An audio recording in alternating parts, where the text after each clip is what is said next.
so womanly, so benign, and so meek, that in this world all that man would seek, half her beauty should man not find, in creature that formed is by kind.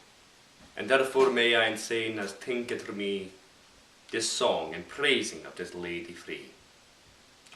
Hi, I'm Justin Reynolds, and I'll be talking to you about Geoffrey Chaucer's The Legend of Good Women. The legend represents a changed attitude towards women and womanhood. The knights returning from crusades, beginning with the French poets, started a movement which linked the strange bedfellows of knighthood, a violent and presumably unfeminine undertaking, to that of romantic love. It became fashionable to look upon women as creatures to pine for, to serve, to be in awe of. This idea fed much of the art and literature created in the centuries surrounding Chaucer's work. Though Chaucer's stories are redundant, they repeat the general sentiment of the day, which defines the ideal state of womanhood and redefines the role of men as protectors of that womanhood, of their womanly virtue.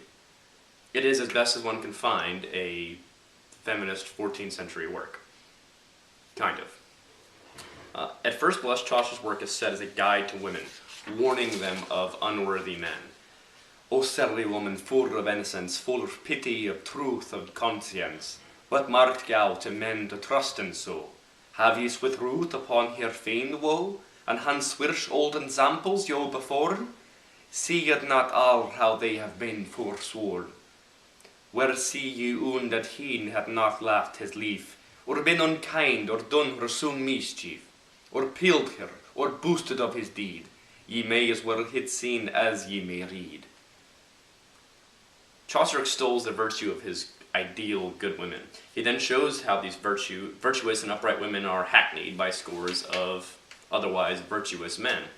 These men are knights, or Chaucer's equivalent of knights. They're chivalrous, brave, well-respected, well-bred, and yet they're all cads. They come to these noble women, use them for their assistance, have their way with them, maybe father a child or two, and then they're off. The rare exceptions in this case are Antony, who Chaucer deems a respectable man, and young Thisbe. Antony and Thisbe join the women and soon offing themselves after it's clear that their loves no longer live. From a modern point of view, the devotion the cheated women continue to show to their swindlers is hard to swallow. Why do these women stay so devoted to the same men who abandoned them? For Chaucer and his 14th century audience, well, they had no choice. In order to retain the implacable perception of their perfect maidenhood, these women had to cling to their poor choices, or just simply kill themselves for shame. Chaucer is making as much a commentary on the expected roles of women as he is admonishing would-be playboys for their potential excesses.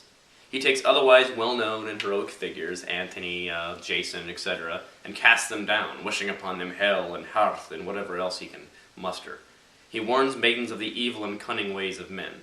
We can hear him shaking his head with shame as he tells a story of worthless men. The legend presumably acts as a blueprint for the behavior of a good woman.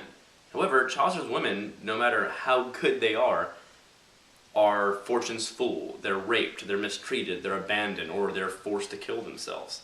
All are good women, as Alceste insisted to Chaucer, or to the narrator, and the men, with but two exceptions, are false.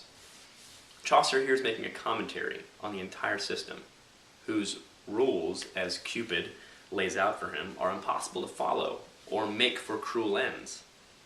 At the heart of the issue is the failure of all the men in the story to live up to their expected chivalric codes. They, in effect, become feminized, adopting the rules and tactics of women, and suffering for it.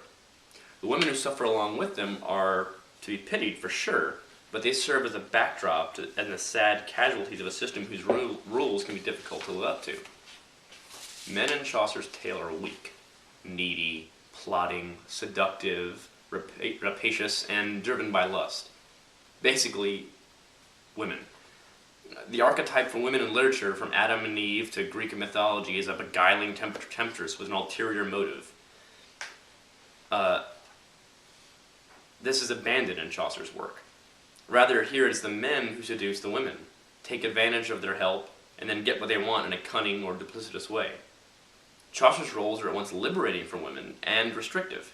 Liberating in that his role represented a new paradigm for women as creatures who needed to be honored and monogamously favored. restricting in that their seductiveness was no longer a part of the equation. Chaucer's women do not use their feminine wiles to catch their men unawares. Their beauty merely proves their nobility, and they remain oblivious of its effect on the men. They are more like children, meek, restrained, unfailingly loyal to a fault. It is the men who are the chief flirts in this tale. Chaucer talks of Jason demurely appealing to Hypsipyle. And ayer son as coy as is a maid, he looketh piteously, but naught he said. Chaucer reveals his lightheartedness only on occasion in this work, and primarily in the prologue. In Canterbury Tales, Chaucer introduced a cast of characters hilarious to behold, whose realism made them iconic. He hints at his inner knowledge of the human condition on occasion in legends. Love's mistress, Alceste, for whom Chaucer writes the tale, calms her angered lord, reminding him how he should behave, sort of in a playful manner. Chaucer shows how he knows people when he writes his women as being more likely to be enticed by a stranger than something that's around, by somebody who's around all the time.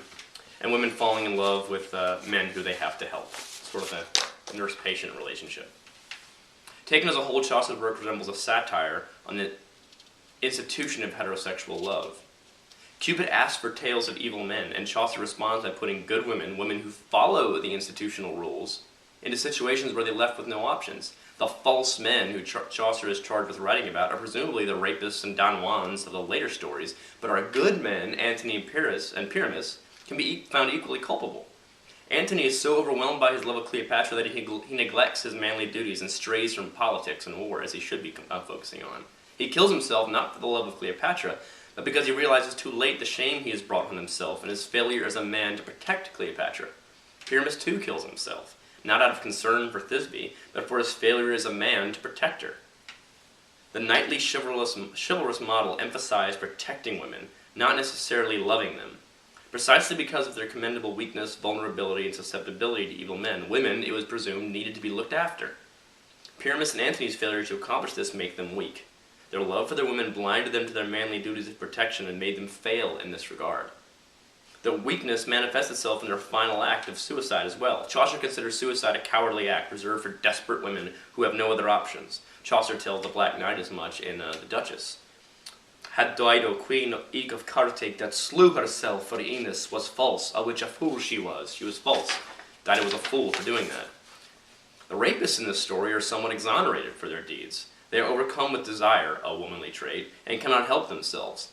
Though Chaucer graciously allows Lucrece to faint before the deed is done and absolve her of any wrongdoing, he places the blame on the rapists' inability to control their base instincts.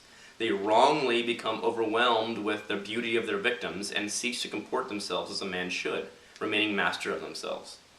That Lucrece kills herself is lamentable, but considered collateral damage. The men in the legends are not prized by their would-be women for their steadfastness, virility, or chivalry, manly traits, respectable and in accordance with the chivalric ideal.